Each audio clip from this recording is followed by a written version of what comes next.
दोपहर का वक्त था। राजकुमारी मालिनी अपनी दासी लीला के साथ घने जंगलों की तरफ जा रही थी कि तभी अचानक राजकुमारी मालिनी के ऊपर एक काला साया सा दिखने लगता है। राजकुमारी, मुझे ये ठीक नहीं लग रहा है। आपका 2 दिन बाद विवाह होने वाला है और 2 दिन पहले उनसे मिलना सही नहीं है। हमें तुरंत राजमहल वापस जाना चाहिए।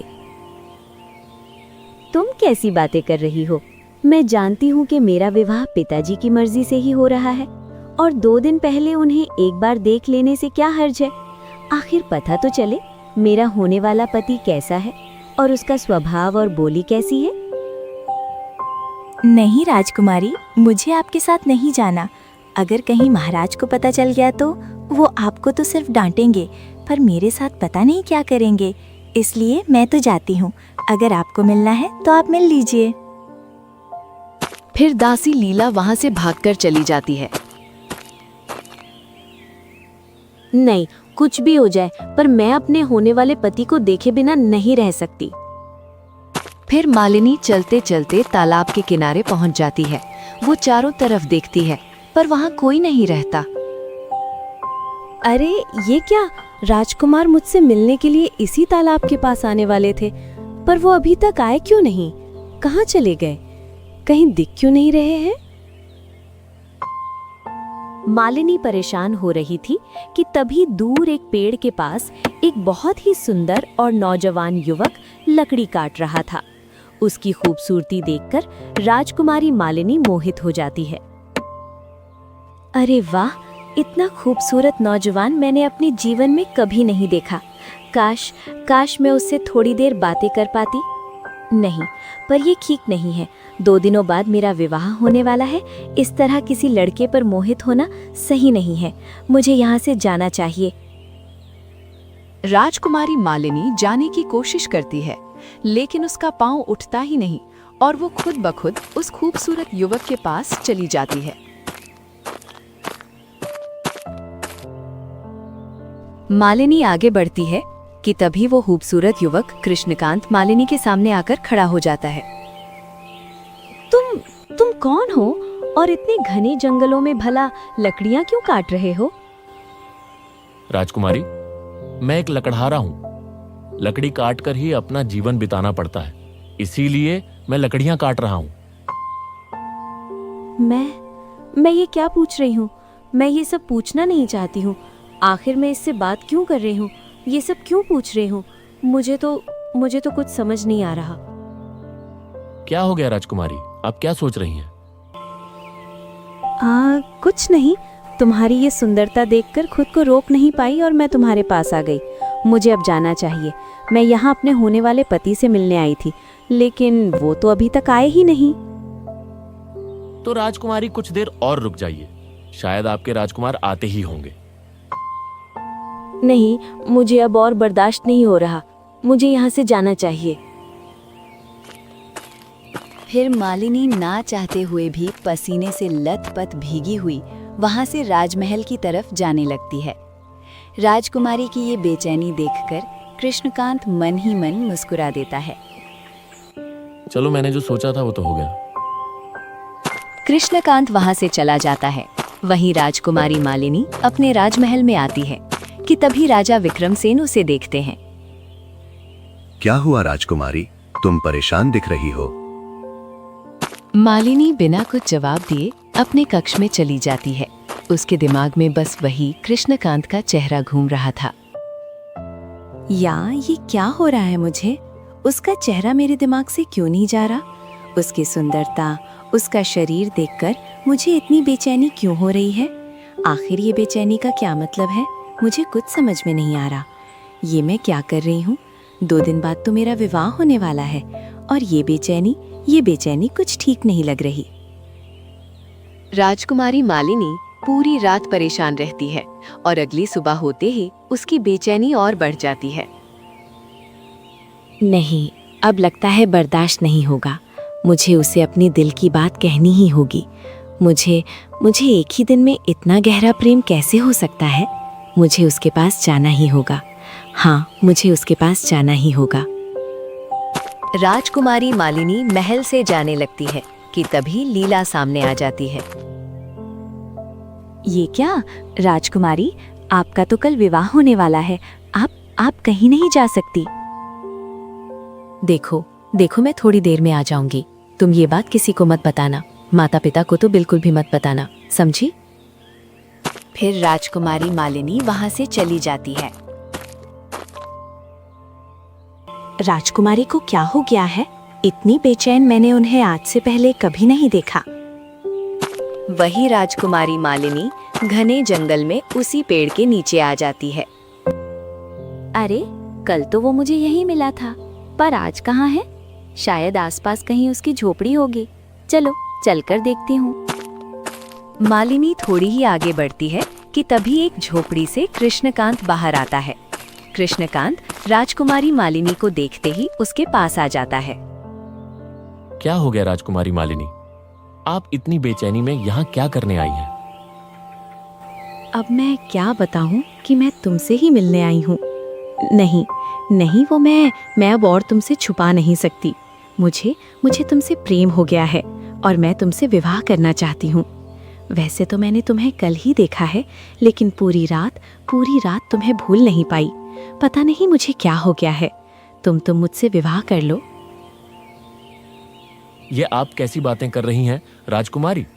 आप तो एक राजकुमारी हैं और आपका विवाह एक बहुत बड़े राजकुमार से होने वाला है। भला आपके माता पिता मुझ जैसे एक साधारण लकड़हारे से आपका विवाह क्यों करेंगे? नहीं, ये नहीं हो सकता। आप यहाँ से चली जाइए। फिर कृष्णकांत वहां से चला जाता है। मालिनी वहीं खड़ी रह जाती है।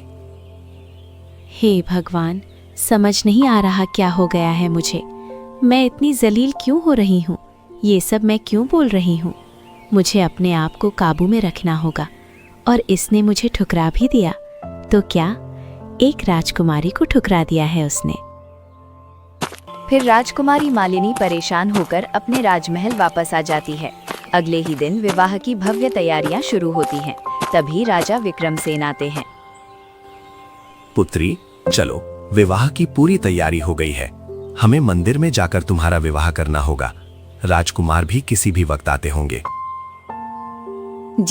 जी पिताजी, मैं अभी तैयार होकर चलती हूँ। फिर राजकुमारी मालिनी दुल्हन की तरह सजी धजी तैयार हो जाती है। क्या हो गया है राजकुमारी? मैं देख रही हूँ कि आप 3 दिनों से कहीं खोई सी रहती हैं। मुझसे भी ढंग से बात नहीं करती। कुछ नहीं, मैं तो ठीक हूँ। बस ये विवाह करके किसी भी तरह अपने मन की बेचैनी को शांत करना चाहती हूँ। मैं तो ये विवाह करने जा रही हूँ, लेकिन मन में ऐसा लग रहा है कि इस मंडप से भाग जाऊं। पर क्या करूं? मैं अपने माता पिता की इज्जत को ठेस नहीं पहुंचा सकती। दासी रमा राजकुमारी को लेकर मंदिर की तरफ जाने लगती है। फिर नंदिनी परेशान होकर विवाह के मंडप में बैठ जाती है। कुछ ही क्षण बाद एक सैनिक भागते हुए आता है। तुम इतने घबराए हुए क्यों हो और बारात कहाँ चली गई? जाकर स्वागत की तैयारी करो। किसी भी चीज की कोई कमी नहीं होनी चाहिए। महाराज, बारात लेकर निकलने ही वाले थे, लेकिन अचानक रहस्यमयी तरीके से राजकुमार विक्रमादित्य की मृत्यु हो गई। इसीलिए राजकुमार अब यहाँ नहीं आ सकते। ये तुम क्या कह रहे हो? नहीं, ऐसा नहीं हो सकता। भला राजकुमार की मृत्यु कैसे हो सकती है? वो तो बिल्कुल ठीक थे। हे भगवान, ये क्या? मेरे पति की मृत्यु कैसे हो गई? लेकिन ये मुझे अंदर से खुशी क्यों दे रहा है? कम से कम इस अनचाहे विवाह से तो छुटकारा मिल गया। नहीं, ऐसा नहीं हो सकता महाराज। ये मेरी पुत्री के साथ क्या हो रहा है? आखिर राजकुमार की मृत्यु कैसे हो सकती है? ये कैसा अपशगुन है? ये बात सुनते ही सभी गांव वाले गुस्से से आग बबूला हो जाते हैं। अरे ये तो बहुत बड़ा अपशगुन हो गया। अगर किसी लड़की के मंडप पर उसके पति की मृत्यु हो जाए तो हमारे गांव की परंपरा के अनुसार उस लड़की को जिंदा मिट्टी में दफनाया जाता है। हाँ, आप बिल्कुल ठीक कह रहे हो महाराज। अब तो राजकुमारी को मिट्टी में दफनाना ही होगा। ये तुम लोग क्या कह रहे हो? नहीं, हम अपनी राजकुमारी को मिट्टी में दफन नहीं कर सकते। ये मेरी इकलौती संतान है। महाराज, ये नियम आपने ही बनाया है। अगर आप ऐसा नहीं करेंगे तो आपकी प्रजा भी किसी नियम को नहीं मानेगी। हमने कितनी लड़कियों को इसी नियम के तहत जिंदा दफनाया है, इसीलिए राजकुमारी को भी दफनाना होगा। ऐसा मत करो, भगवान के लिए मुझे छोड़ दो। माँ पिताजी, मैं आपके सामने मर रही हूँ, मुझे बचा लीजिए, बचा लीजिए।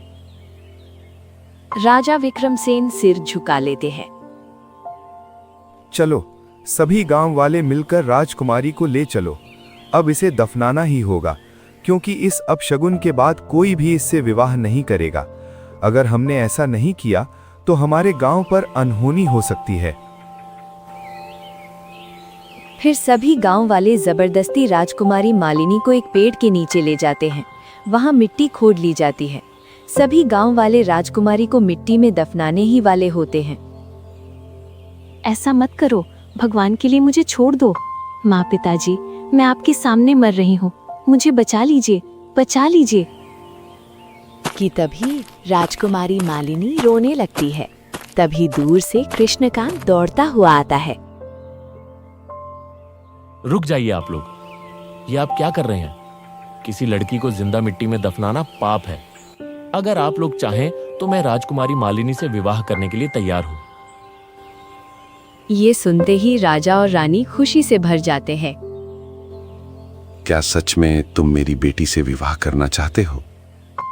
हाँ, मैं अपनी आंखों के सामने किसी राजकुमारी को यूं जिंदा मिट्टी में दफन होते नहीं देख सकता। इसीलिए मैं विवाह करने के लिए तैयार हूं। ठीक है महाराज, अगर ये युवक राजकुमारी मालिनी से विवाह करने के लिए तैयार है तो हम सभी राजकुमारी मालिनी को छोड़ सकते हैं।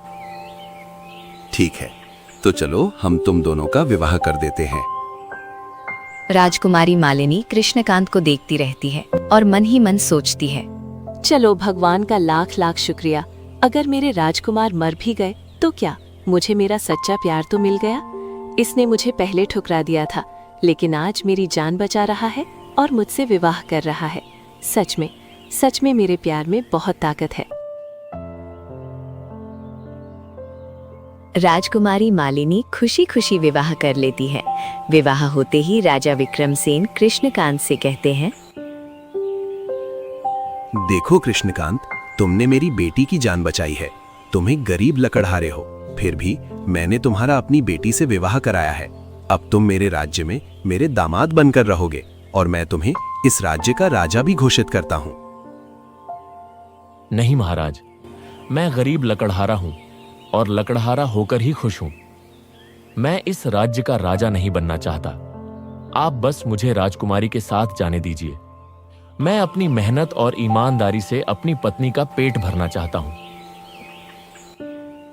मुझे बहुत खुशी है कि मुझे इतना स्वाभिमानी दामाद मिला है जो अपनी मेहनत पर विश्वास करता है।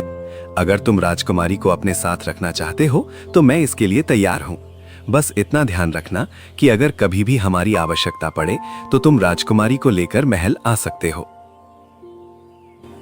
हाँ हाँ माँ पिताजी, क्यों नहीं। मैं भी अपने पति के साथ उसके घर जाना चाहती हूँ।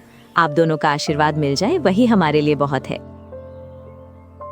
हाँ बेटी, मेरा आशीर्वाद हमेशा तुम्हारे साथ है। बस अपने पति का ध्यान रखना और खुद भी खुश रहना। फिर राजा रानी और सभी गांव वाले खुशी खुशी वहां से चले जाते हैं। कृष्णकांत राजकुमारी मालिनी को लेकर घने जंगलों की ओर जाने लगता है। सुनो, तुम गांव में क्यों नहीं रहते और घने जंगल में झोपड़ी बनाकर क्यों रहते हो? मैं गांव वालों की बातों पर भरोसा नहीं करता। गांव में लोग एक दूसरे से जलते हैं और लड़ाई करते हैं। इसीलिए मैंने जंगल में अपनी झोपड़ी बनाई जहां सिर्फ मैं और मेरी तन्हाई रहती है। लेकिन अब तुम भी आ गई हो। अब तुम भी मेरे जीवन का हिस्सा हो। तुमने तो मुझे खुद ठुकरा दिया था ना, फिर आज मुझसे विवाह करने कैसे आ गए? मैं तुम्हारा घर नहीं तोड़ना चाहता था, लेकिन जब गांव वालों ने तुम्हें मारने की कोशिश की तब मैंने तुम्हारी जान बचाने का फैसला किया। फिर कृष्णकांत राजकुमारी मालिनी का हाथ पकड़कर उसे अपनी झोपड़ी में ले जाता है। आज पहली बार किसी झोपड़ी में एक राजकुमारी सोएगी, लेकिन फिर भी मैं तुमसे बहुत प्रेम करता हूँ। तुम्हारे लिए तो मैं इस झोपड़ी में भी रहने को तैयार हूँ। हाँ, क्यों नहीं कृष्णकांत, अब चलो सोते हैं। दोनों प्यार भरी बातें करते हुए रात बिताते हैं। फिर सुबह जैसे ही राजकुमारी मालिनी की नींद खुलती है, उसका पेट पूरे 9 महीने की गर्भवती स्त्री जैसा फूल चुका होता है। अरे अरे रे, ये क्या हो गया? मेरा पेट एक ही रात में इतना बड़ा कैसे हो गया? मेरा तो कल ही विवाह हुआ था। ये कोई साधारण बात नहीं है। मुझे कृष्णकांत को बताना होगा। मुझे कृष्णकांत को बताना ही होगा। कृष्णकांत, ये देखो मेरा पेट एक ही रात में 9 महीने का कैसे हो गया? ये कोई साधारण बात नहीं लगती। ये सब कैसे हो गया? अरे इसमें परेशान होने वाली क्या बात है? तुम माँ बनने वाली हो, खुश रहो। नहीं, ये सामान्य नहीं है। एक ही रात में इतना गर्भ, ये मुझे ठीक नहीं लग रहा। मुझे राजमहल जाना है। मुझे अपने पिताजी के पास जाना है। मुझे वहां ले चलो। नहीं, अब तुम कहीं नहीं जाओगी। तुम्हें मेरे साथ इसी झोपड़ी में रहना होगा। अचानक मालिनी के पेट में तेज दर्द उठता है। कृष्णकांत, मेरे पेट में बहुत दर्द हो रहा है। मुझसे सहा नहीं जा रहा। बच्चा अब इस दुनिया में आने वाला है। कुछ ही देर में मालिनी एक सुंदर सी बेटी को जन्म देती है। मुझे राजमहल जाना है। मुझे राजमहल ले चलो। मुझे यकीन नहीं हो रहा, ये सच में मेरी बेटी है। एक ही रात में ये कैसे हो गया? लेकिन चाहे कुछ भी हो, अब से ये मेरी ही बेटी है। मैं इसे अपने पास ही रखूंगी। इतने में ही कृष्णकांत बच्ची को छीन लेता है। अचानक कृष्णकांत का रूप बदलकर पिशाच हो जाता है। अरे ये क्या? तुम पिशाच कैसे बन गए? और मेरी बच्ची को कहाँ ले जा रहे हो? रुक जाओ, मेरी बच्ची को कहाँ ले जा रहे हो? नहीं, अब यह बच्ची मेरी है। इसी को पाने के लिए मैंने तुम पर मोहिनी मंत्र का जादू किया था, ताकि तुम मुझसे प्रेम करो और मुझसे विवाह करो। तो क्या तुमने मेरे ऊपर जादू किया और मेरे होने वाले राजकुमार को भी तुमने मार डाला? हाँ, तुम सही समझ रही हो। इस इंसानी बच्ची को पाने के लिए मैंने बहुत तपस्या की थी और आज मेरा सपना पूरा हुआ। अब तुम मेरे किसी काम की नहीं हो। चली जाओ यहाँ से। नहीं, ऐसा मत करो। मेरी बच्ची मुझे लौटा दो।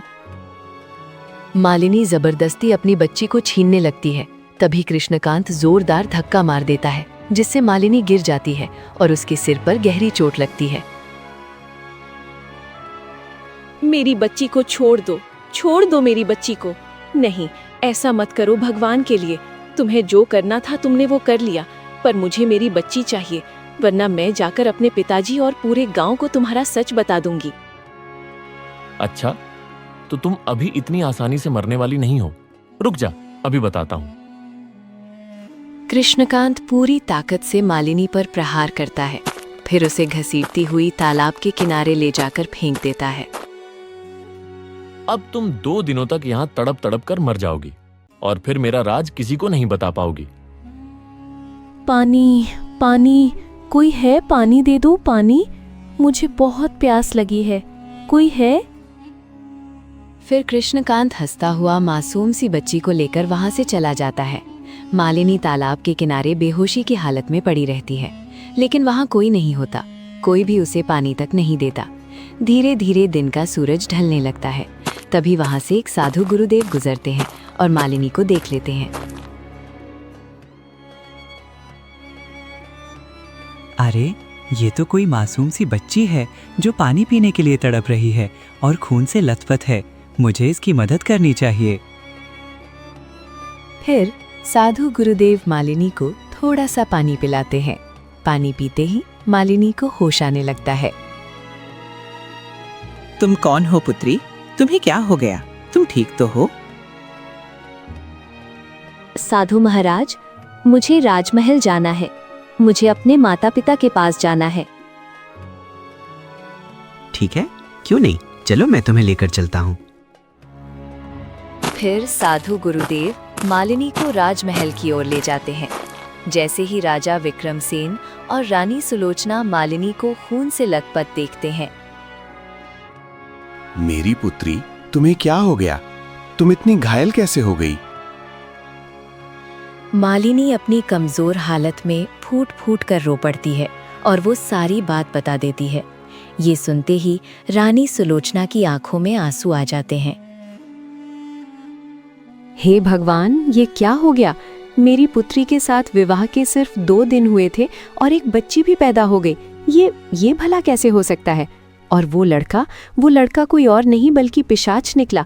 ये सब क्या हो रहा है महाराज? बेटी, तुम ठीक तो हो ना?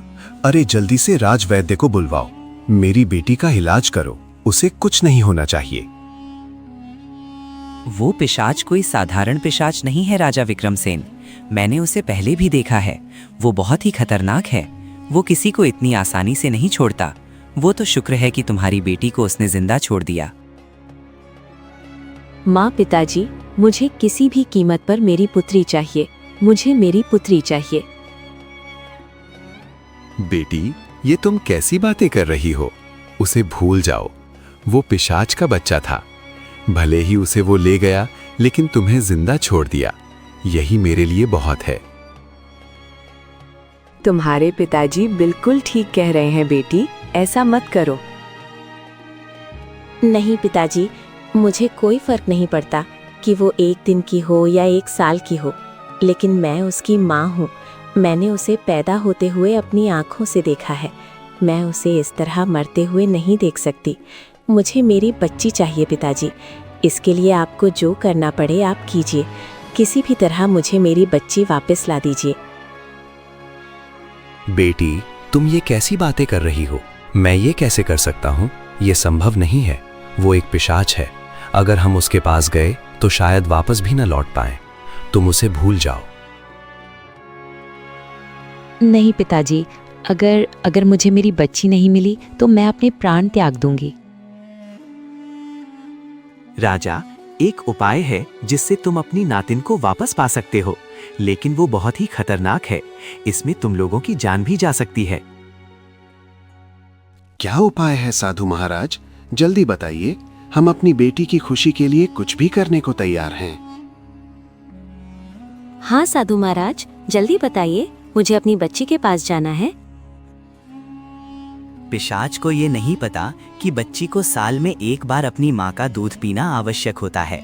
वो बच्ची को दूध पिलाने के लिए स्वयं राजकुमारी मालिनी के पास लेकर आएगा और तभी उन्हें उस जाल में फंसाने का अवसर मिलेगा। बस 2 दिनों तक धैर्य रखना होगा। ठीक है, तो हम लोग वैसा ही करेंगे। बेटी, अब तो शांत हो जाओ।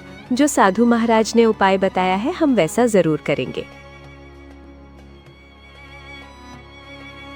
ठीक है, जैसे ही वो बच्ची को लेकर दोबारा आएगा, हम उसे छीन लेंगे। मुझे एक रक्षा रेखा बनानी होगी। उसी रेखा के भीतर पिशाच को लाना होगा और जैसे ही वो भीतर आएगा उसी क्षण उसका अंत हो जाएगा। ये सुनकर सभी चिंता में डूब जाते हैं। उधर दूसरी ओर गुफा में पिशाच कृष्णकांत अब सोचता है, अब मैं क्या करूं? यह बच्ची इतना रो क्यों रही है? जब से लेकर आया हूं यह रोती ही जा रही है। इसे कैसे चुप करूं? पिशाच के बच्चे तो इतना नहीं रोते, फिर यह साधारण बच्ची की तरह क्यों रोती जा रही है? वो बच्ची को चुप कराने की कोशिश करता है, लेकिन बच्ची चुप नहीं होती। तभी उसे याद आता है, मैं यह भूल कैसे गया कि साल में 1 बार माँ का दूध पिलाना होता है। अब मैं क्या करूं? उसकी माँ तो मर चुकी है, लेकिन नहीं, वो मरी हुई होगी तो उसका दूध तो होगा ही। फिर पिशाच अपनी आंखें बंद करता है और अपनी शक्ति से देखने लगता है। उसे दिखाई देता है कि राजकुमारी मालिनी राजमहल में है। ये क्या? वो तो राजमहल चली गई। अब मुझे किसी भी तरह इस बच्ची को दूध पिलाना है। चलो, राजमहल भी चली गई तो ठीक ही है। अब मैं अपनी बेटी को लेकर वहीं जाता हूँ। फिर कृष्णकांत बच्ची को लेकर राजमहल के द्वार पर आता है और वहीं पर उसे छोड़ देता है। बस किसी तरह राजकुमारी इस बच्चे को दूध पिला दे, उसके बाद मैं इसे लेकर चला जाऊंगा। फिर कृष्णकांत पास के पेड़ के पीछे छिप जाता है। कुछ देर बाद राजकुमारी मालिनी बाहर आती है और रोती हुई मासूम बच्ची को देखकर उसे अपने सीने से लगा लेती है। ये क्या? ये तो मेरी ही मासूम बच्ची। ये तो मेरी बच्ची है। मुझे यकीन नहीं हो रहा। मेरी बच्ची मेरी आंखों के सामने है। ये कितनी रो रही है। जरूर इसे भूख लगी होगी। मेरी बच्ची। फिर राजकुमारी मालिनी अपनी बच्ची को दूध पिला देती है। दूध पीते ही कृष्णकांत के चेहरे पर क्रूर मुस्कान आ जाती है। चलो, अब मेरा काम हो गया। अब जल्दी से इस बच्ची को छीन लेता हूँ। जैसे ही वो आगे बढ़ता है, अचानक वो एक गोलाकार रक्षा रेखा में फंस जाता है। ये क्या? ये कैसी जगह है? मैं यहाँ कैसे आ गया? मेरे शरीर में इतनी जलन क्यों हो रही है? अच्छा, तो तुम लोगों ने ये चाल चली है। मैं तुम लोगों को जिंदा नहीं छोड़ूंगा। जाने दो मुझे मेरी बेटी दे दो। तुम्हारी हिम्मत कैसे हुई मेरी बेटी की जिंदगी बर्बाद करने की? अब तुम नहीं बच सकते। अब तो तुम इस घेरे में तड़प तड़प कर मरोगे। तुमने क्या सोचा था साधु कि मैं तुम्हारे इस मामूली से घेरे में मर जाऊंगा? मैं एक पिशाच हूं। तुम मेरी शक्तियों को नहीं जानते। मैं तुम सबको बुरी तरह से बर्बाद कर दूंगा। तुम ऐसा कभी नहीं कर सकते। मुझे पता है कि एक पिशाच की मृत्यु किस तरह होती है, इसीलिए हमने पूरा सोच समझकर तुम्हारे साथ ये खेल खेला है। फिर साधु गुरुदेव अपने थैले से भस्म निकालते हैं और उस पिशाच की ओर फेंक देते हैं। तुरंत तेज रोशनी फैल जाती है और कृष्णकांत का शरीर जलने लगता है। वो दर्द से चिल्लाने लगता है। नहीं, ऐसा नहीं हो सकता। मेरा शरीर जल क्यों रहा है? ये नहीं हो सकता। मेरी बच्ची, मुझे मेरी बच्ची दे दो मालिनी, नहीं तो मैं तुम्हें जान से मार दूंगा। तुमने धोखे से मेरी बेटी को मुझसे छीन लिया है। तुमने धोखे से मेरी बेटी को मुझसे छीन लिया है, लेकिन ये मेरी बेटी है। मैं अपनी बेटी को तुम्हें कभी नहीं दूंगी, कभी नहीं। अब तुम यहाँ से चले जाओ यहाँ से, चले जाओ। मालिनी अपनी मासूम सी बच्ची को गोद में उठाकर वहां से जाने लगती है। तभी अचानक तेज रोशनी और बढ़ जाती है और कृष्णकांत वहीं जलकर भस्म हो जाता है। आपका बहुत बहुत धन्यवाद साधु महाराज। आपकी वजह से मेरी बेटी को उसकी औलाद मिल गई।